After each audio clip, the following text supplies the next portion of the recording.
गुरुर्मूर्तिः पूजामूलं गुरोर्पदम् मन्त्रमूलं गुरोर्वाक्यं मोक्षमूलं गुरोर्कृपा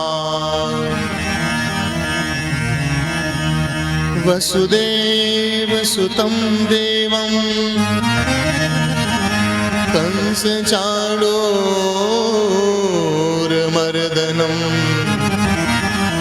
देवकी परमानन्दं कृष्णं वन्दे जगद्गुरुम् नारायणं नमस्कृत्य नरं चैव नरोत्तमं देवीं सरस्वतीं व्यासं ततो जयमुदीरये।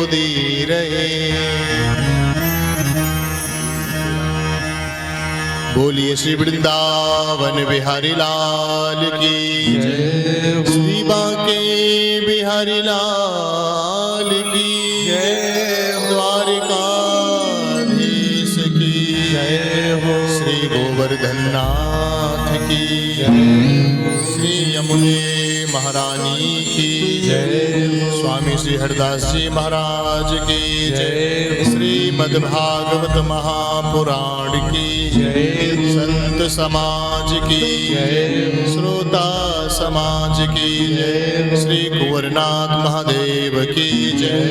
जय जय श्री राधे, जय जय श्री राधे, जय जय श्री राधे। हर हर महादेव शंभो। आइए भगवान की पावन कथा को हम लोग श्रवण करें। उससे पूर्व अपने मन को 2 मिनट भगवान के चरणों में लगाने के लिए आइए प्रभु का नाम स्मरण करें और फिर भगवान की मंगलमयी कथा को प्रारंभ करें।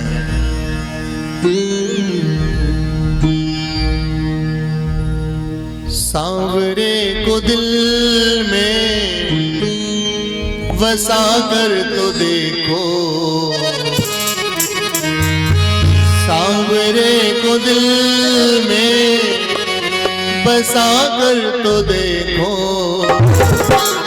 तुम एक बार वृंदावन आकर तो देखो, तुम एक बार वृंदावन आकर तो देखो। बड़ा ही दयालु है बांके बिहारी, बड़ा ही दयालु है बांके बिहारी, बड़ा ही दयालु है बांके बिहारी, बड़ा ही दयालु है बांके बिहारी। दुनिया से मन को हटा कर तो देखो, दुनिया से मन को हटा कर तो देखो, सांवरे को दिल में बसा कर तो देखो, सांवरे को दिल में बसा कर तो देखो, तुम एक बार वृंदावन में आकर तो देखो, एक बार वृंदावन में आकर तो देखो। दोनों हाथ उठा के बड़े भाव से श्री राधे हरि बोल, जय हो।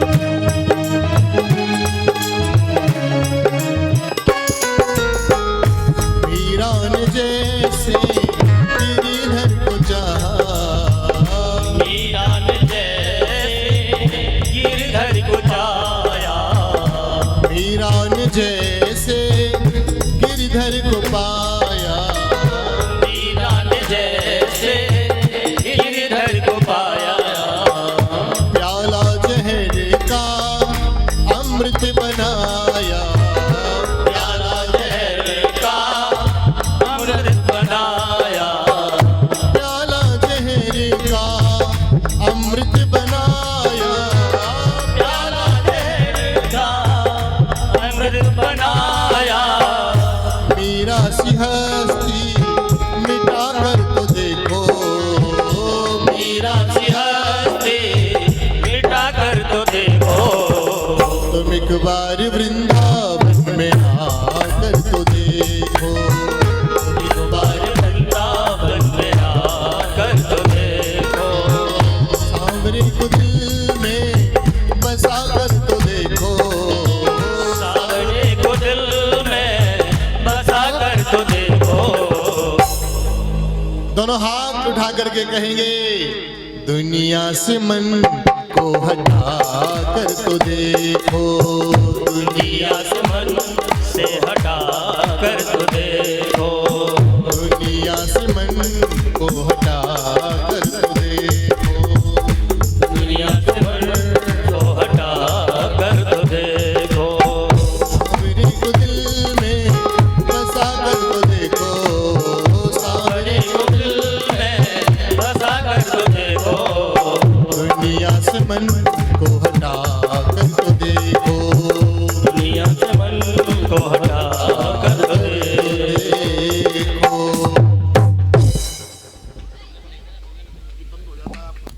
बोलो बांके बिहारी लाल की जय हो। भगवान श्री राधा माधव के परम अनुग्रह से कुंवरनाथ भगवान जी महाराज की पावन कृपा से हमारे परिचित श्रीमान जितेंद्र सिंह चौहान, श्रीमती अरुणेश कुमारी और हमारे यज्ञपति श्री राजेंद्र सिंह जी, रविंद्र सिंह जी चौहान, दोनों ही हमारे यजमान परिवार और पूरे चौहान परिवार का व्यासपीठ से स्वागत है। आज जिनके सत संकल्पानुसार यह श्रीमद् भागवत महापुराण की कथा को हम लोगों को सुनने के लिए मिल रही है। आइए, अधिक समय है नहीं भूमिका के लिए, और आज थोड़ा साउंड भी जल्दी जल्दी में ही सेट हुआ है, तो थोड़ा साउंड से भी अभी प्रॉब्लम हो रही है। कल से थोड़ा सा पहले आएंगे सभी हमारे लोग भी, तो फिर अच्छे से सेट हो जाएगा। तो भागवत के महात्म्य में ही सीधा प्रवेश करते हैं। आइए, भागवत के महात्म्य का जो प्रथम श्लोक है ना, ये भागवत के प्रवेश का द्वार है। क्या है? द्वार। तो अब आप द्वार में प्रवेश कर रहे हैं। अभी तक आप यात्रा लेकर के जो चले हैं ना, आप द्वार तक पहुंच गए हैं। उस यात्रा के माध्यम से आप भागवत जी के द्वार में पहुंचे हैं। अब द्वार में प्रवेश करना है ना, तो वह द्वार क्या है? भागवत के प्रथम श्लोक। पहले मैं बोलूंगा, मेरे पीछे पीछे सुन करके आप लोग भी बोलने की कोशिश करिएगा, और हम सब लोग एक साथ में ही श्रीमद् भागवत की छत्र छाया में प्रवेश करेंगे। सच्चिदानंद रूपाय चिदानंद रूपाय विश्वोत्पत्त्यादि हेतवे विश्वोत्पत्त्यादि हेतवे तापत्रय विनाशाय तापत्रय विनाशाय श्री कृष्णाय वयं नुमः श्री कृष्णाय वयं नुमः श्री कृष्णाय वयं नुमः श्री कृष्णाय वयं नुमः। आपसे इस श्लोक को हमने क्यों बुलवाया जानते हैं? इस श्लोक में ये पहला श्लोक है और यहाँ लिखा हुआ है वयं नुमः। वयं माने हम सब, नुमः माने नमस्कार करते हैं। यहां पर सभी लोगों ने भगवान श्री कृष्ण को प्रणाम किया है। कौन से कृष्ण? सच्चिदानंद रूपाय विश्वोत्पत्त्यादि हेतवे तापत्रय विनाशाय श्री कृष्णाय। अकारण करुणावरणालय इस जगत को उत्पन्न करने वाले, पालन करने वाले, लय करने वाले श्री कृष्ण। जन्माद्यस्य यतोन्मयादितरतः चार्थस्य विज्ञः स्वराट, वो श्री कृष्ण। और अकेले कृष्ण को प्रणाम नहीं किया, श्री कृष्ण आयो। श्री माने हमारे ब्रज में श्री जी बोले हैं राधा रानी को, बोलो राधे राधे। तो अकेले कृष्ण नहीं है, चाहते तो कह सकते थे कृष्णाय वयम नमः, लेकिन नहीं, श्री सहित आयो माने श्री राधा रानी के साथ में कृष्ण को प्रणाम कर रहे हैं। तो राधा कृष्ण को प्रणाम किया। सच्चिदानंद रूपाय विश्वोत्पत्त्यादि हेतवे, जिनके स्मरण से जीव के तीनों ताप समाप्त हो जाते हैं, ऐसे प्रभु को प्रणाम किया। और श्री पद्म पुराण के पद्म पुराण में जो भागवत महापुराण का महात्म्य लिखा हुआ है, उसमें चर्चा करते हैं व्यास भगवान। नैमिषे सूतमासीनम मभिवाद्य महामतिम कथामृतरसा स्वादः कुशलः सौनको प्रवीण। नैमिषारण्य की पावन भूमि, नैमिषारण्य का नाम सुना है कि नहीं? सुना हो तो ऐसे बताओ, नहीं सुना तो ऐसे बताओ। सुना है? नैमिषारण्य, जिसको हिंदी की ग्रामीण भाषा में हम सब बोले हैं नीमसार। कहा बोले? नीमसार। गांव में लोग ऐसे कहें कि हम नीमसार क्यों जा रहे। नैमिषारण्य तो बड़े बिरली लोग बोले, पढ़े लिखे लोग। गांव के भाई बहन तो कैसे कहें हम नीमसार जा रहे, नीमसार। तो वो नैमिषारण्य। एकदा नैमिषारण्ये ऋषिः शौनकादयः। सत्यनारायण कथा में पंडित जी हमारे घर में आके सुनाते हैं। तो उस नैमिषारण्य में जहां व्यास भगवान ने, जहां श्री सूत जी महाराज ने शौनकादि ऋषियों को, 88,000 ऋषियों को 18 पुराणों की कथा श्रवण कराई, वो नैमिषारण्य। जहां गोमती नदी बहती है, जहां मनु और शतरूपा ने तपस्या की थी, जिसके लिए गोस्वामी तुलसीदास जी महाराज ने लिखा, तीर्थ बरने मिस विख्याता अति पुनीत साधक सिद्धिदाता। जहां पर गुरुदेव भगवान स्वामी नारदानंद सरस्वती जी महाराज ने अपने दिव्य आश्रम की स्थापना की, उस नैमिषारण्य की बात कर रहे हैं। सूत जी बैठे हुए हैं, शौनकादि ऋषि सत्रम स्वर्गाय लोकाय सहस्त्र सममासत, 1000 वर्ष तक के लिए यज्ञ अनुष्ठान कर रहे हैं और सत्संग श्रवण कर रहे हैं, कथा श्रवण कर रहे हैं। शौनकादि ऋषियों ने कहा, महाराज कथा सुनते सुनते तो बहुत समय हो गया है, आप हमें कथा का सार सुनाएं। सारम सारम समुद्रतम। इस कथा का सार क्या है? भगवान की प्राप्ति कराने वाली कौन सी कथा है? जीव की समस्त मनोकामनाओं की पूर्ण करने वाली कौन सी कथा है? आप हमें उस कथा को श्रवण कराएं। तो सूत जी महाराज ने कहा, हे शौनकादि ऋषियों, काल ब्याल मुख ग्रास त्रास निर्णास हेतवे श्रीमद्भागवतम शास्त्रम कलौ कीरेण भासितम्। कलयुग रूपी काल से, सर्प से बचाने वाली यह श्रीमद् भागवत कथा है, जिसको भगवान सुखदेव जी के मुखारविंद से सुन करके राजा परीक्षित को मोक्ष पद प्राप्त हो गया। और यह तो ऐसी दिव्य कथा है, जीव के मन में जो भी कामना होती है पूर्ण हो जाती है। और इस कथा को तो नारद आदि ऋषि गाते हैं, सुनते हैं, सनकादि ऋषि सुनाते हैं, नारद जैसे महापुरुष सुनते हैं। मानो सौनक जी ने पूछा, क्या कभी नारद जी ने भी इस कथा को बैठ करके सुना? बोले हाँ। एक बार देव ऋषि नारद जी, उनके मन में ये कामना प्रकट हुई कि मैं भी भूमंडल पर जाकर के कुछ सत्संग करूं। तो देव ऋषि नारद वीणा बजाते हुए भूमंडल में पधारे। तमाम तीर्थों में गए, पुष्करम चा, प्रयागम चा, काशीम, गोदावरी तथा हरि क्षेत्रम, कुरुक्षेत्रम, श्रीरंगम, सेतु बंधनम, पर कहीं भी उनके मन को संतोष नहीं हुआ। पुष्कर, प्रयाग, काशी, गोदावरी, गंगा, सरस्वती सारी जगह गए, रामेश्वरम गए, हरिद्वार गए, लेकिन कहीं भी मन को संतोष न मिला। तब नारद जी आए वृंदावन।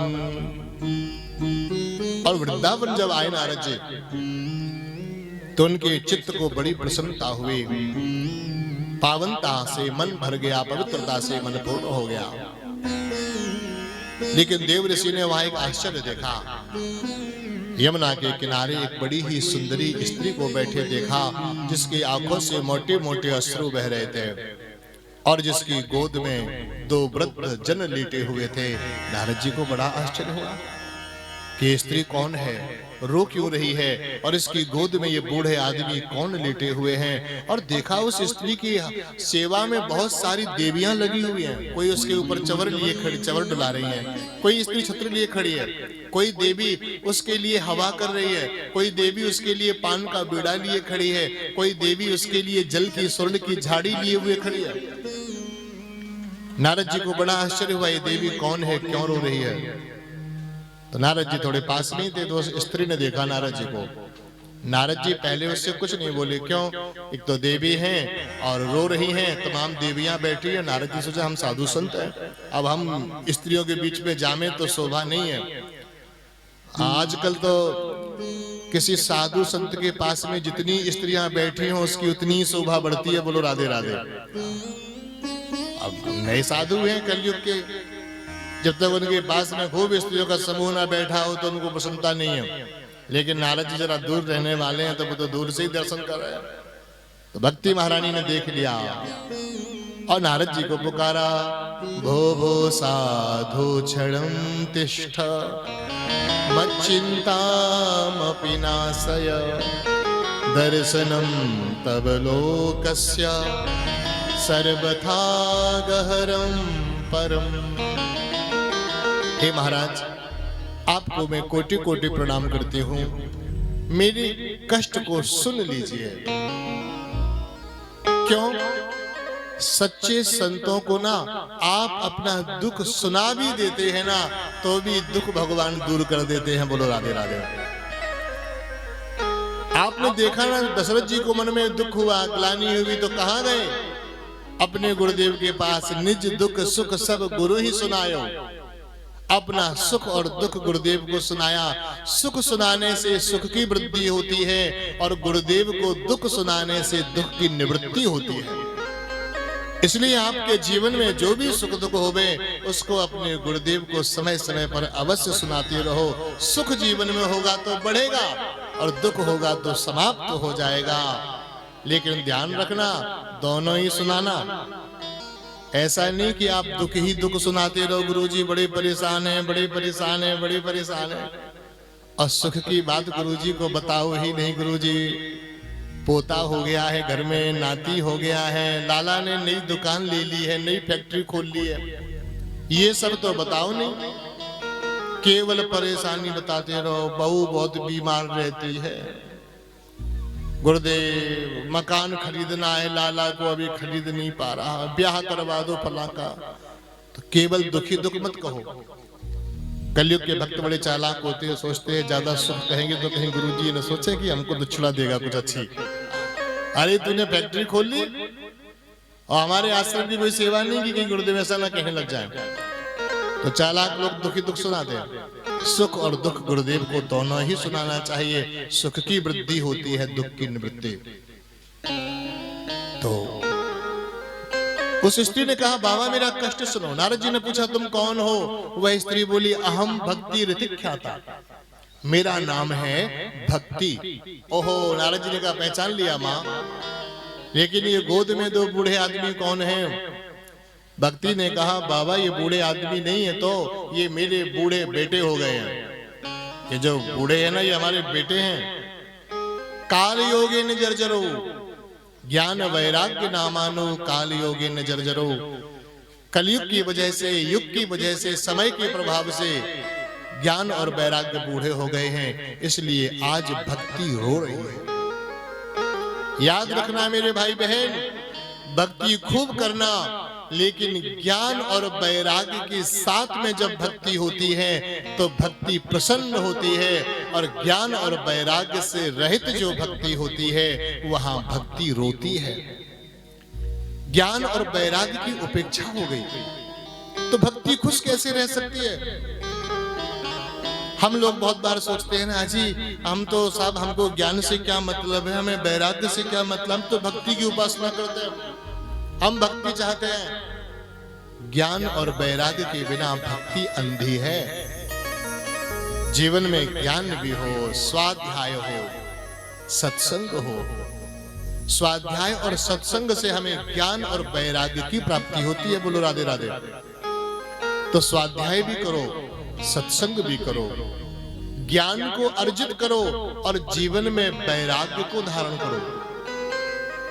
और एक बात याद रखना, ज्ञान वैराग्य अंदर के लिए चाहिए, बाहर के लिए तो सोशल मीडिया पे बहुत ज्ञान फैला हुआ है। बोलो राधे राधे। दिन भर लोग इधर से उधर ज्ञान भेज रहे हैं, ज्ञान ले कोई नहीं रहा। ज्ञान को फैलाने की जरूरत नहीं है, ज्ञान को अंदर समेटने की जरूरत है मेरे भाई बहन। बोलो राधे राधे। ये ज्ञान, ये जो शास्त्रों से सीखा है, जो पढ़ा है, उसे अपने जीवन में उतारो। नारद जी ने कहा, मां चिंता ना करो, मैं आपकी दुख की निवृत्ति करूंगा। वेदों का पाठ किया, गीता का पाठ किया, ज्ञान वैराग्य की मूर्छा दूर नहीं हुई। नारद जी गए बद्रिकाश्रम, सनकादि ऋषियों से उपाय पूछा तो सनकादि ऋषियों ने कहा, हे नारद, तुम ज्ञान और वैराग्य की मूर्छा को दूर करने के लिए, भक्ति के दुख को दूर करने के लिए श्रीमद् भागवत कथा श्रवण करो। तब नारद जी ने हरिद्वार की भूमि में बैठ करके भागवत श्रवण करे और उससे ज्ञान और वैराग्य का बुढ़ापा भी दूर हुआ, मूर्छा भी दूर हुई। खुश होकर के नाचने लगे तो भक्ति उनको लेकर के हरिद्वार में कथा के मध्य प्रकट हो गई।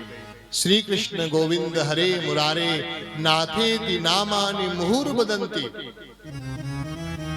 पद्म पुराण कह रहा है भागवत की महिमा गाते हुए मेरे भाई बहन, कि भक्ति वहां नाचते हुए प्रकट हो गई। भक्ति खुश हो गई कब? जब ज्ञान वैराग्य का सम्मान हुआ। जब ज्ञान और वैराग्य का आदर नहीं होगा तो भक्ति तो रोएगी। भक्ति प्रसन्न हुई। तब नारद जी ने पूछा सनकादि ऋषि से, महाराज इस भागवत से और क्या क्या संभव है? बोले सनकादि ऋषियों ने कहा, नारद, कोई कैसा भी जीव हो, कैसा भी पापी हो, इस कथा को सुनता है तो वह मोक्ष को पा जाता है, उसकी मुक्ति हो जाती है। बोले किसी की हुई? तो बड़ी सुंदर कथा सुनाई। हाँ, धुंधकारी की कथा सुनाई। हमने आपसे कहा था ना कि हम आपको बहुत जल्दी जल्दी कथा सुनाएंगे आज थोड़े समय में, क्योंकि मुझे पता है आप लोग 2-3 बजे के घर से निकले हुए हैं, तो हम आपको सार थोड़ा जल्दी जल्दी सुनाते जा रहे हैं, जिससे आपका समय भी अधिक ना लगे। हमारे पास तो समय ही समय है, हमें तो कहीं जानो है ना है। अब 7 दिन आपके बीच में रहना है, लेकिन हमको आपकी चिंता है रही है बड़ी जोर की। छोटे छोटे बच्चन को घर में छोड़ के आई हैं मैया, कछु तो लेके आई हैं बेचारी। तो धुंधकारी की मुक्ति हुई इस कथा से। कैसे मुक्ति हुई? तो संक्षिप्त में सुनाया कि आत्मदेवः पुरे तस्मिन् सर्व वेद विशारदः। एक तुंगभद्रा नाम की नदी थी, उसके किनारे पर एक पत्तनपुर नाम का नगर था। उस नगर में आत्मदेव नाम के एक पंडित जी महाराज वहां निवास करते थे। और एक बार उन पंडित जी को मन में बड़ा दुख हुआ। कारण ये था उनकी संतान नहीं थी। बहुत उपाय किए, संतान नहीं हुई। डॉक्टरों को दिखाया, दवा दुआ सब कराई, लेकिन पुत्र नहीं हुआ। एक दिन बहुत दुखी होकर के सरोवर के किनारे बैठे थे, प्राण त्यागने की सोच रहे थे। तभी वहां से एक त्रिदंडी महात्मा निकले। उन सन्यासी महात्मा को देख करके आत्मदेव जी ने प्रणाम किया। महात्मा दिखे ना तो उसको शीश झुका के प्रणाम करना चाहिए। बोलो राधे राधे।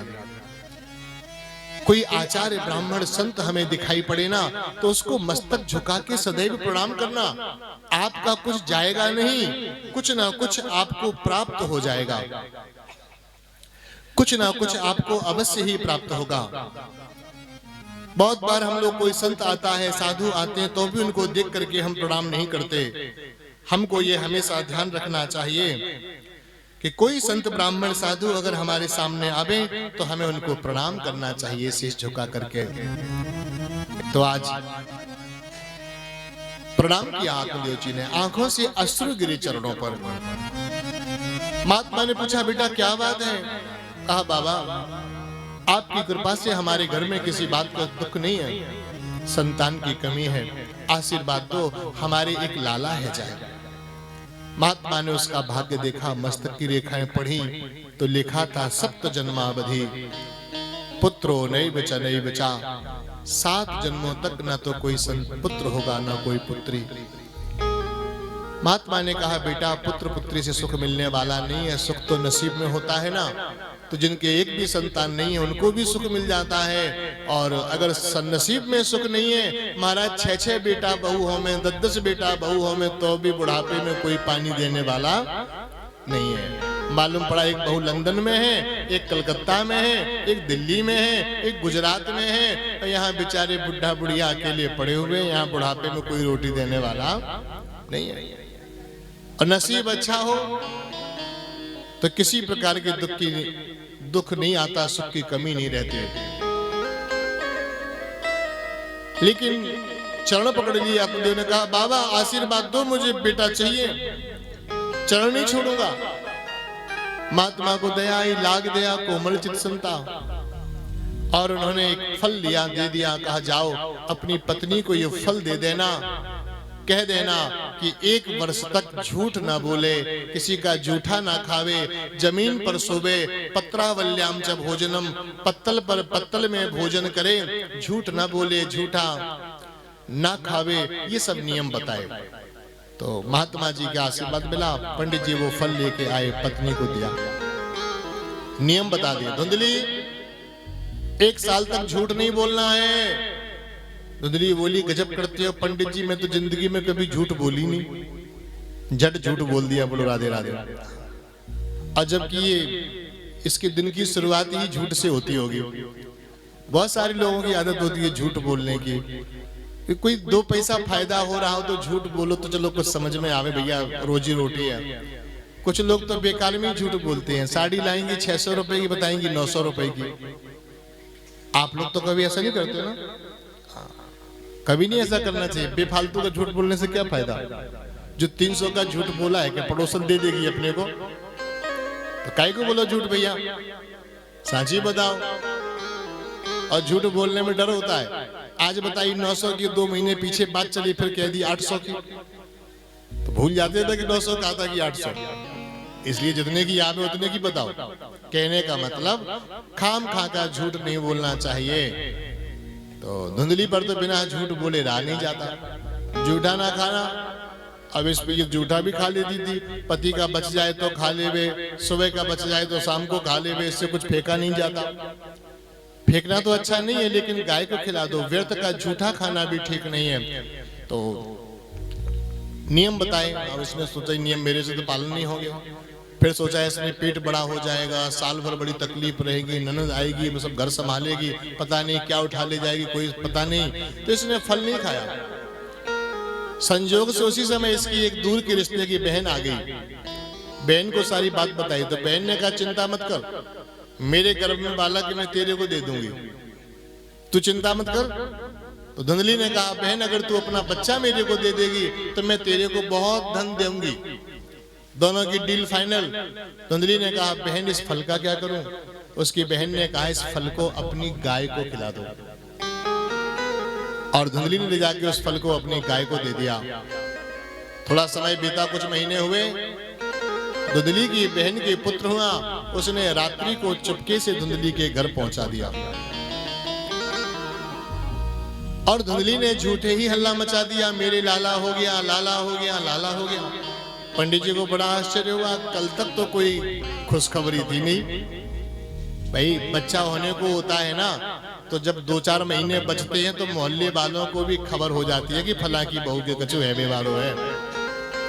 या पंडित जी की खबर नहीं। शाम को अच्छी भली पंडितानी जी मिली और रात को हल्ला मचा रही, लाला हो गया, लाला हो गया। तो हल्ला हो रहा था। पंडित जी ने पूछा, बच्चा कैसे हो गया अचानक से? बोले ये तो फल का चमत्कार है, वो जो आप पंडित जी फल लेके आए थे ना, उसी का चमत्कार है। पंडित जी बोले, हाँ हो सकता है, महात्मा जी ने कहा था ये फल बड़ा सत्य का है, इसीलिए लाला हो गया है, मेरे तो भाग्य में ही नहीं था। बच्चे को पाला पोसा, नाम रखा गया। धुंधली बोली, मेरा नाम है धुंधली, मेरे बच्चे का नाम होगा धुंधकारी। जिस गाय को फल दिया था, उस गाय को फल खिलाया गया था। उस गाय के 3 महीने बाद फिर एक बच्चा जन्मा, और बच्चा ऐसा बिल्कुल मनुष्य का बालक, केवल उसके जो कान थे ना वो गाय के जैसे थे, इसलिए उनका नाम हो गया गोकर्ण। ये बड़े भारी पंडित हुए, गोकर्ण पंडित हो ज्ञानी। बोलिए श्री गोकर्ण जी महाराज की जय हो। बड़े आदरणीय हुए। इन्होंने अपने माता पिता के निमित्त से, अपने भाई के निमित्त से भागवत कथा सुनाई थी। लेकिन धुंधकारी महाखला, ये जो धुंधकारी हुआ ये बड़ा दुष्ट हुआ, चोरी करने लगा, हिंसा करने लगा, मांस मदिरा का सेवन करने लगा। और धीरे धीरे समय बीता और एक बार इसने अपने माता पिता को बहुत अपशब्द कहे। प्रेम से बोलो राधे राधे। पिता को बड़ा दुख हुआ। पिता ने कभी नहीं सोचा था कि मेरा बेटा ऐसा होगा। पिता ने घर का त्याग कर दिया। तब गोकर्ण जी ने प्रणाम किया। मार्ग में जाकर के पूछा, पिताजी कहाँ जा रहे हो? आत्मदेव जी ने कहा, बेटा मेरी नसीब मेरे को जहां ले जाए। तब गोकर्ण जी ने कहा, नहीं पिताजी, आप तो वृंदावन की यात्रा पर जाओ। वृंदावन में साक्षात श्री बांके बिहारी जी निवास करते हैं, आप वहां जाओ। तो वृंदावन भेजा आत्मदेव जी को और उनको वहां पर भगवान की प्राप्ति हुई।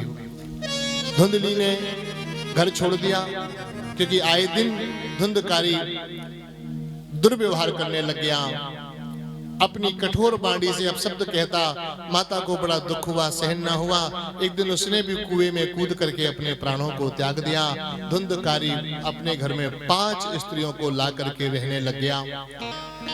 ये 5 स्त्रियां कौन है सज्जनों? ये जो हमारी 5 ज्ञानेंद्रियां हैं ना, आंख, कान, नासिका, जिह्वा और ये त्वचा, ये 5 ज्ञानेंद्रियां हैं। आंखें, ध्यान रखना, आंख, कान, नासिका, जिह्वा और ये त्वचा, ये इंद्रियां ही हमसे बहुत पाप कराती हैं। जिह्वा खाने को खूब मांगती है, भैया बाजार गए तो समोसे खाओ, कचौड़ी खाओ, जलेबी खाओ, पानी की बतासे खाओ, आलू की टिक्की खाओ, ये खाओ वो खाओ, कहती है ना। उसके बाद में क्या होता है? शरीर बीमार पड़ जाता है। ऐसे ही आंखें कहती हैं, ये देखो, ये पिक्चर देखो, ये दृश्य देखो, अंत में हमारे मन खराब हो जाता है। कान कहते हैं, इसकी बुराई सुनो, उसकी बुराई सुनो। कोई आपको बुराई सुनावे तो आनंद नहीं आएगा, और कोई बुराई करने जाए, अपनी बहू की बुराई करे, अरे हमारी बहू ने तो ऐसे कह दिया, ऐसे, अच्छा ऐसे किया, अरे बहुत खराब है। कोई किसी की बुराई करे तो हमें बड़ा अच्छा लगता है, और बड़ाई करे सुनने में आनंद नहीं आता। तो इस तरह से महाराज धुंधकारी का जीवन बड़ा पापमय हो गया। एक दिन उन 5 स्त्रियों ने मिलकर के धुंधकारी को समाप्त कर दिया, क्योंकि ज्ञानेंद्रियां है ना, इनके बसीभूत हो गया था। और इंद्रियों की इच्छा को पूर्ण करते करते एक दिन ये इंद्रियां ही इस जीव को समाप्त कर देती हैं। धुंधकारी की मृत्यु हो गई। गोकर्ण जी महाराज ने उनका उद्धार करने के लिए संस्कार किया, त्रयोदशी कर्म किया, गया जी में जाकर के पिंड दान किए, परंतु फिर भी उनका उद्धार नहीं हो सका। तब अंत तो गत्वा गोकर्ण जी महाराज ने भगवान सूर्य के कहने से श्रीमद् भागवत कथा का वाचन किया और उस कथा के वाचन से 7 गांठ के बांस में बैठ करके धुंधकारी ने 7 दिन कथा सुनी बिना कुछ खाई पिए। पहले दिन कथा सुनी तो पहली ग्रंथि खुल गई, दूसरे दिन दूसरी, तीसरे दिन तीसरी और 7वें दिन उस बांस की 7 गांठ फट गई और धुंधकारी ने दिव्य रूप धारण कर लिया। बोलो श्रीमद् भागवत महापुराण की जय हो। धुंधकारी का उद्धार हुआ, भगवान के धाम को जाने लगा। गोकर्ण जी महाराज ने तब भगवान के पार्षदों से कहा, भैया यहाँ तो बहुत श्रोता थे, एक ही विमान क्यों आया? तो भगवान के पार्षद बोले, सभी ने सुना तो सही, ना तथा मननम कृतम, मनन नहीं किया, आप इन्हें दोबारा कथा सुनाओ। दोबारा कथा सुनाई तो सबको भगवान की कथा के माध्यम से सभी को भगवान का धाम प्राप्त हुआ। ऐसी भागवत जी की महिमा है। अब अधिक समय आज आपका नहीं लेंगे, अब हम लोग बड़े भाव से आरती करेंगे। आरती के बाद प्रसाद लेकर के जाएंगे और कल से पुनः भगवान की मंगलमयी कथा में 12:30-1 बजे आप लोग पधारें और 5 बजे तक भगवान की कथा का आनंद लेंगे। तो आज समय थोड़ा अधिक हो गया क्योंकि यात्रा में पहले दिन समय हो ही जाता है, तो उसके लिए क्षमा चाहूंगा। और अब कल से हम लोग ठीक समय से भगवान की कथा को मध्याह्न में श्रवण करेंगे और ठीक 5 बजे कथा विश्राम हो जाया करेगी। तो आप लोग बड़े भाव से कथा को श्रवण करते रहें। आइए 2 बार भगवान का नाम स्मरण करें और फिर आरती करेंगे। आरती के बाद प्रसाद लेंगे। जय सिया राम, जय जय सिया राम, जय सिया राम, जय जय सिया राम, जय सिया राम, जय जय सिया राम, जय सिया राम, जय जय सिया राम, जय सिया राम, जय जय सिया राम, जय सिया राम, जय जय सिया राम, जय सिया राम, जय जय सिया राम, जय सिया राम, जय जय सिया राम, जय राम लला जय जनक लली, जय राम लला जय जनक लली, जय राम लला जय जनक लली, जय राम लला जय जनक लली, जय लक्ष्मण वीर बजरंग बली, जय लक्ष्मण वीर बजरंग बली, सबके बिगड़े बनावे काम, सबके बिगड़े बनावे काम, जय सिया राम, जय जय सिया राम, जय सिया राम, जय जय सिया राम, जय सिया राम, जय जय सिया राम, जय सिया राम, जय जय सिया राम, जय सिया राम, जय जय हनुमान, जय सिया राम, जय जय हनुमान, जय सिया राम, जय जय हनुमान, जय सिया राम, जय जय हनुमान, जय सिया राम, जय जय सिया राम, जय सिया राम, जय जय सिया राम, जय सिया राम, जय जय सिया राम, जय सिया राम, जय जय सिया राम, जय सिया राम, जय जय सिया राम, जय सिया राम, जय जय सिया राम।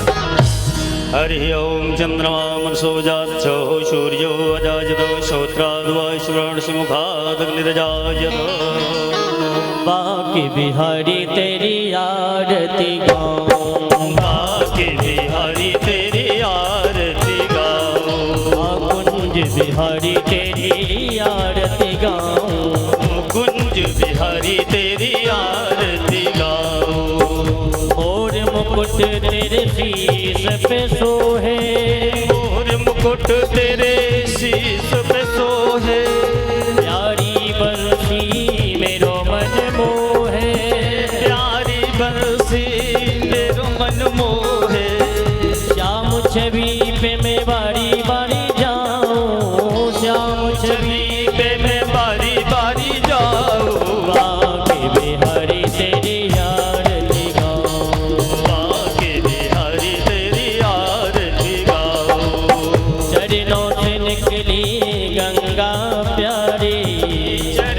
निकली गंगा प्यारी, जिसने सारी दुनिया तारी, जिसने सारी दुनिया तारी। मैं उन चरणों के दर्शन पाऊं, मैं उन चरणों के दर्शन पाऊं, के बिहारी तेरी आरती गाऊं, बाके बिहारी तेरी आरती गाऊं। दास अनाथ के नाथ आप हो, दास अनाथ के नाथ आप हो, दुख जीवन प्यारे साथ आप हो, सुख दुख जीवन प्यारे साथ आप हो।